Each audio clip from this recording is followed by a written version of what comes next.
He's the king. So you think you guys got a lot in common? In some aspects, yeah, we do. How are you guys? They're both. Terence Crawford isn't leaving anything to chance against Canelo Alvarez. Instead of training solo, he's enlisted the expertise of the first man to hand Canelo a loss in the ring. Aware of the weight difference, Crawford has kicked off his training camp much earlier than usual. This head start will help him gain the required weight and adjust to it well before their September clash. Although he plans to take a brief break mid-year, his focus remains on being in top form for the fight.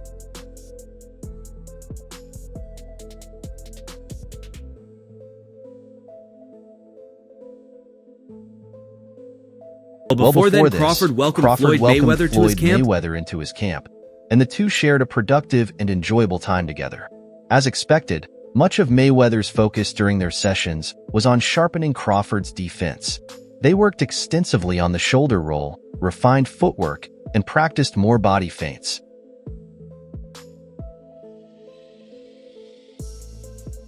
When Mayweather faced Canelo Alvarez, the Mexican star was just 23, while Floyd was in his mid-30s.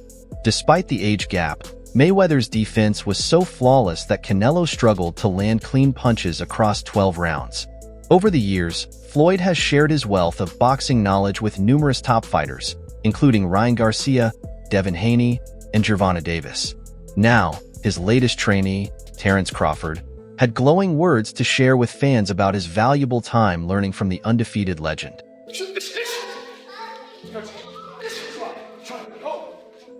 You might wonder why Terence Crawford, a seasoned professional with 40 fights under his belt, would seek Floyd Mayweather's guidance so late in his career, with retirement only a few fights away. The reason, however, is clear. Crawford's upcoming bout will be his debut at 168 pounds. A significant jump in weight. To prepare, he turned to Mayweather, a 5-division world champion, for advice and strategies. In a recent interview, Floyd reflected on his iconic bout against Canelo Alvarez at this very weight class, sharing memories and insights that could prove invaluable to Crawford as he steps into uncharted territory. That's gave the sport of boxing their whole life and sacrificed a lot inside that square circle. They should feel that way. So if he feel that way, more power to him. I had one fight, and the fight wasn't actually at a... I had one fight at a catchweight, but let me be clear, it wasn't my idea. Anyone can look this up online.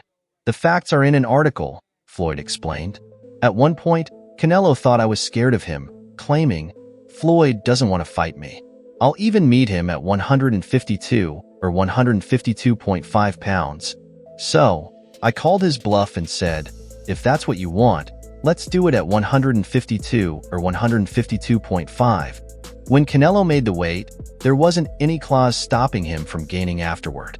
He weighed in at 152 or 152.5 pounds, but likely hit around 168 or even close to 170 by fight night. Meanwhile, I stayed at 151 or 152 pounds. Still, that didn't affect the result of the fight. It was at a catch weight, but it wasn't my idea.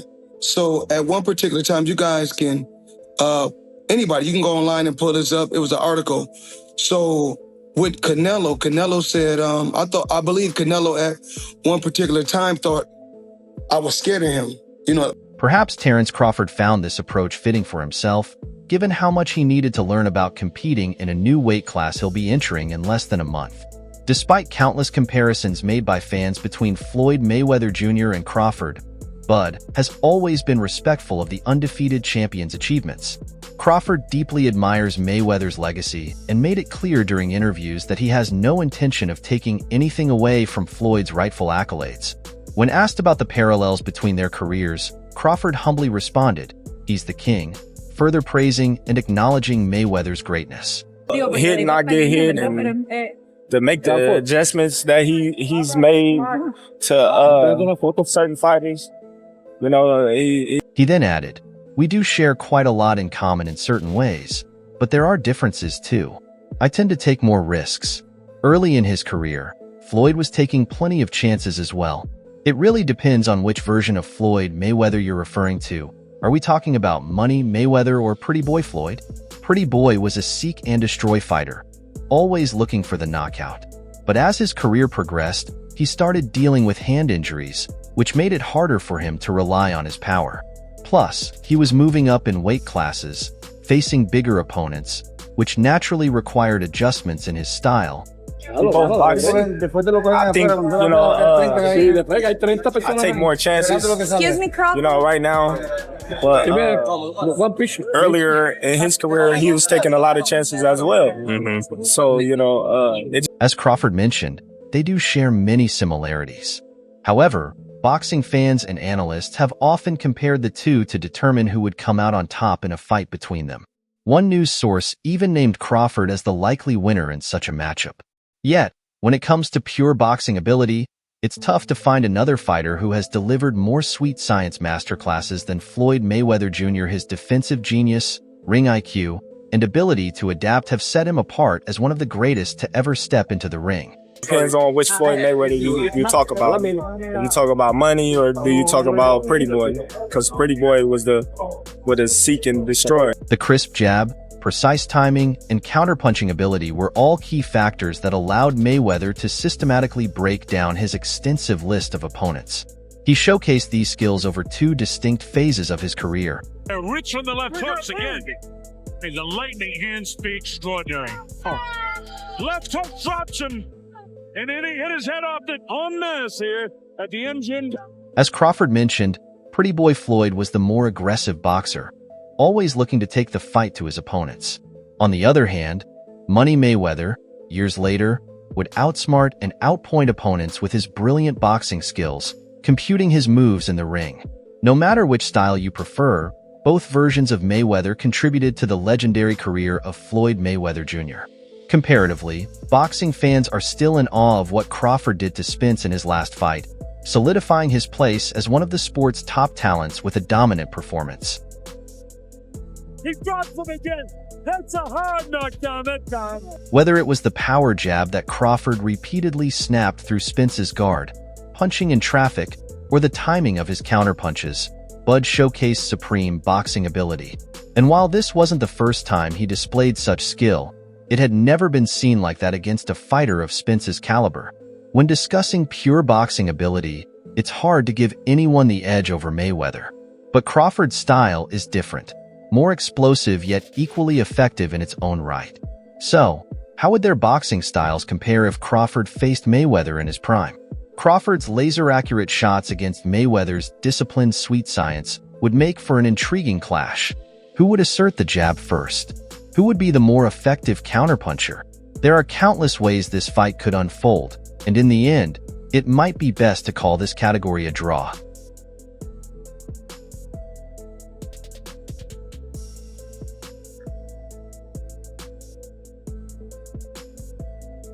How many times have we seen Mayweather lull his opponents into a false sense of security, only to lure them to the center of the ring where he would compute information, analyze it, and create a blueprint to break them down?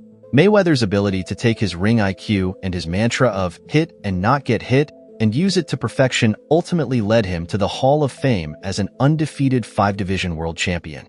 Crawford, on the other hand, has shown his own high ring IQ throughout his career, crowned undisputed at junior welterweight and now welterweight. While Mayweather demonstrated incredible hand speed, particularly on the counterpunch, Crawford's slashing angles and whiplash delivery give him the edge in speed. Mayweather's 50 wins include 27 by knockout, while Crawford, with 40 wins, has delivered 31 knockouts and remains active in the sport. The comparison is a fascinating one, as both men have proven to be elite in their own right. Now, let's revisit Crawford's wizardry over Spence, dropping him 3 times on his way to a dominant 9th-round TKO, defeating a power-punching, body-snatching fighter like Spence, who had systematically broken down the likes of Kell Brook, Sean Porter, and Dennis Ugas to become the unified world welterweight champion, was no easy task. Yet, Crawford made it look effortless, with his power playing a significant role in his performance. Mayweather, in contrast, mastered defensive boxing to a science, often cornered but never trapped. He'd raise his shoulder into the Philly shell, absorb shots with his arm, and use his free hand to pick his punches. This was defensive boxing turned counterpunching at its finest, something that even the best couldn't replicate with the same level of mastery. Look at this, that's unbelievable. To young boxing fans that are watching Floyd Mayweather, you're seeing one of the greatest defensive fighter of all time. I mean, that's how strong. You're wearing, then he's nowhere. You think you... And again, it's not just hand quick. Crawford has impressive defensive skills, but Mayweather elevated defensive boxing to a nearly perfect level, all crafted through years of experience. So, how would a fight between Crawford and a prime Mayweather play out, and who would come out on top? After a tense first round where both fighters are sizing each other up, Crawford would likely be the more active one early on, throwing and landing punches, even if many are blocked by Mayweather's shoulder and elbow. As the fight progresses into the middle rounds, Mayweather's style would start to take over. His jab would start to dominate, helping him win some rounds and control the pace of the fight. Movement of the head, the way he rolls with punches. Look at the way he makes it miss. I mean, here we go. Through a series of punches and nothing really landed. Terrific fight. Well, Mayweather. Oh, hey! With constant pressure, Crawford's power could potentially break through Mayweather's defense, even landing enough shots to hurt the legend at times. As close as this fight might be, Crawford's relentless fighting style and those sharp, whiplashing punches could be enough to impress the judges, earning him a points victory due to his volume and pressure against Mayweather's more calculated style. Now, moving away from that comparison, stepping up in weight isn't as easy as it may seem. To improve his game, Terence Crawford is working hard to avoid the mistakes Canelo Alvarez made a few years ago when he faced Dimitri Bivol. Canelo's ambition to challenge himself caught up with him when he faced the undefeated WBA light heavyweight champion, Dimitri Bivol. In that fight, Alvarez, a 4-division champion, landed a career-low 84 punches over 12 rounds. Bivol, relying on his defense and accuracy, pulled off the upset with a unanimous decision. All three judges scored it 115 to 113 in favor of Bivol, a result that seemed much wider than expected, with CBS Sports scoring it 119 to 109. Look at him go. Oh my word, Bivol. And Canelo wants more of it. 6 months after becoming the first undisputed super middleweight champion in the four-belt era, Alvarez moved back up to 175 pounds, marking his return to the weight class for the first time since winning the WBC title with a knockout of Sergey Kovalev in 2019. Around the same time, he hinted at a potential future move to heavyweight. However, Alvarez was unable to break through the technical strength of Dimitri Bivol, a former Russian amateur star known for neutralizing his opponent's offense. Bivol's jab was sharp throughout the fight, and he consistently countered Alvarez's punches with clean combinations. Bivol allowed Alvarez to stand in close range, but never gave him the space to land clean shots. Most of the damage Alvarez managed to land was on Bivol's left shoulder and arm, as the Russian remained solid behind his high guard.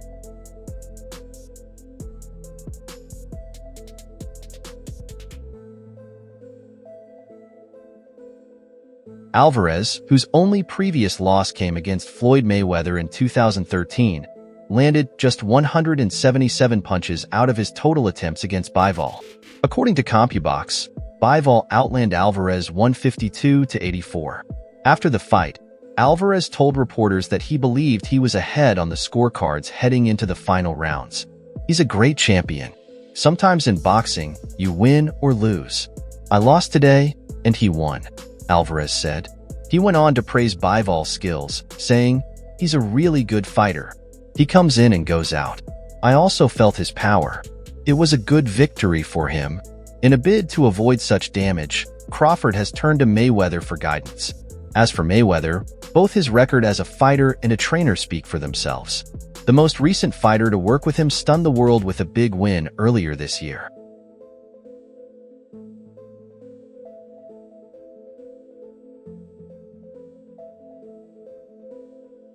In a lengthy interview with Patrick Bet-David on a podcast, Ryan Garcia, the junior welterweight contender from Victorville, California, opened up about his highly publicized friendship with Floyd "Money" Mayweather. Garcia made it clear that he respects the Hall of Fame fighter more than most people, even those in his inner circle.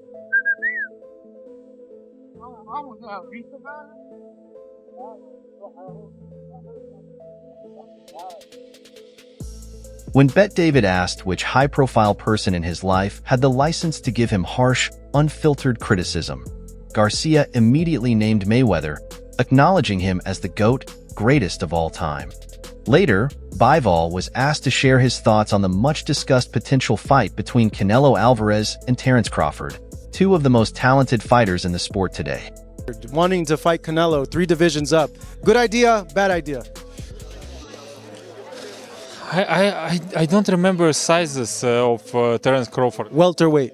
If he big, actually. Maybe well. I remember when I first walked into the boxing gym, one of the first lessons I learned was to respect weight classes, said Bivol.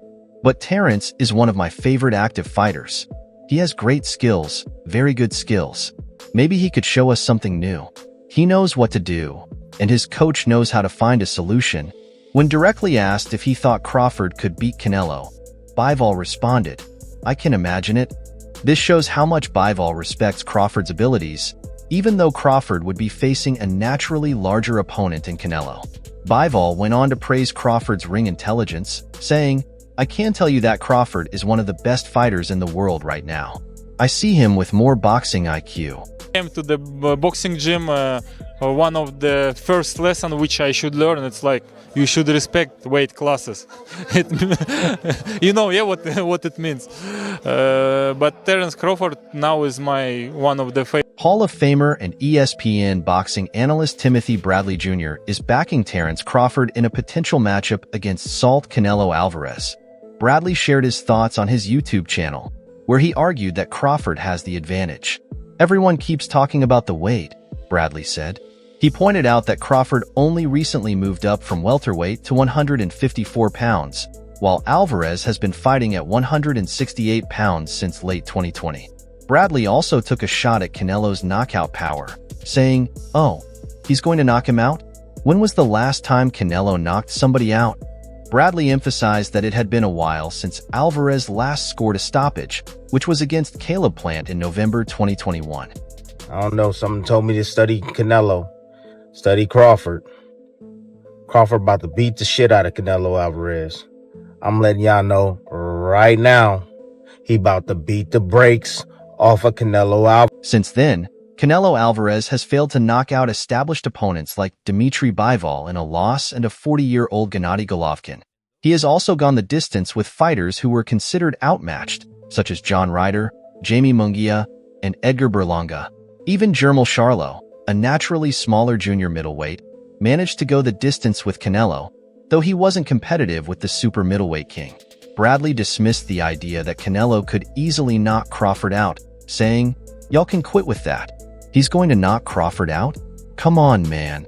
He also pointed out that Alexander Usyk, who fought Tyson Fury, a fighter who was reportedly 50 pounds heavier, showed that size isn't everything. Canelo's the same height as Crawford. He's not a natural 168 pounds. Usyk is a great fighter, absolutely, but you know who else is great? Crawford. The great ones know how to figure it out. Yes, he is. Number 2, Devin Haney. You want to get back, man, go back to your roots, bro. Go back to where you started. Bradley emphasized Crawford's advantages, pointing out that Crawford has a 74-inch reach, which is 3.5 inches longer than Canelo's. He highlighted Crawford's ability to reduce his opponent's output with precise counterpunching. Since Canelo is already a low-output fighter, Bradley believes Crawford could win by working from a distance, using straight shots to land in between Canelo's looping hooks and wearing him down as the fight progresses. "Don't go running away from the fight now, Canelo," Bradley said, referring to Canelo's apparent reluctance to face David Benavidez. Imitating Canelo's higher-pitched voice, Bradley added, "Remember what you said, easy fight, easy fight, easy fight, easy fight." Though Bradley's opinion is shared by some analytical boxing minds, most in the fight game believe that the size and power difference between the two fighters might be too great for Crawford to impose his skills. Where'd you start? You started in Mexico, man. Go back, get one of those guys out of there, man. Go back, start there. That's where you start. Go back to your roots, bro. Get some of that humble pie, bro. Go back, start where you started. Start where you started. Bradley, known for his strong opinions, is confident in his unpopular stance. "I'm going to get back to my Haterade," he said with a smirk, sipping his drink. "You already know." As for whether the boxing world will get to witness a Canelo-Crawford matchup, that decision seems to rest with Alvarez. Crawford, who became the undisputed welterweight champion in July 2023 after stopping Errol Spence Jr. in 9 rounds, made even more history earlier this year. He became a 4-division champion by outpointing Israel Madrimov to capture the World Boxing Association title at 154 pounds. Meanwhile, Mexican icon Canelo Alvarez has also had his fair share of success in recent years. Just with Canelo, obviously, he had his fight with Edgar Berlanga announced recently. Not received necessarily a positive outcome and reaction he'd have liked. What did you... After claiming the undisputed super middleweight title in 2021, Canelo Alvarez fell short in his challenge against then WBA light heavyweight champion Dimitri Bivol. However, the 34-year-old has since bounced back with 5 consecutive wins, defeating the likes of Gennady Golovkin, Jermall Charlo, and Edgar Berlanga along the way. Legendary boxing trainer turned analyst, Teddy Atlas, shared his thoughts with Fight Hub TV on the potential mega fight between the two stars. He expressed that it would be difficult for him to go against the American southpaw. Very few people have the appetite or inclination to challenge themselves like Mr. Crawford does. "I ain't never going against that guy. Father Time might catch him, but I don't know if a weight class can catch him," Atlas said. Listen, I think Berlanga's a talented kid who's getting better. He's improved recently. I think he still needs more seasoning, but I see an improvement in him. He is a talented kid. It's a huge challenge because Canelo is a tremendous fighter, bigger, stronger, and with powerful punches and great timing. But even though he's smaller, Crawford will come up with a game plan that makes the most of his skills to neutralize the size advantage. Speaking to Fight Hub TV, McIntyre gave high praise to the undefeated Crawford, who's being linked to a potential showdown with Canelo in May or September. Crawford has all the tools to win a 3rd undisputed crown. Any hardcore boxing fan knows Crawford can beat Canelo. "You have to really know boxing to say that," McIntyre said. If the fight happens, it could take place on either the weekend of May 3rd or May 10th, which are close to Cinco de Mayo, a major date on the boxing calendar. However, Canelo may be waiting to see what happens in the February 22nd bout between light heavyweight rivals Artur Beterbiev and Dimitri Bivol. Beterbiev won the first fight last year. For the latest updates on boxing news, events, and action, be sure to subscribe to our YouTube channel and turn on notifications so you never miss a moment. Until next time, peace out.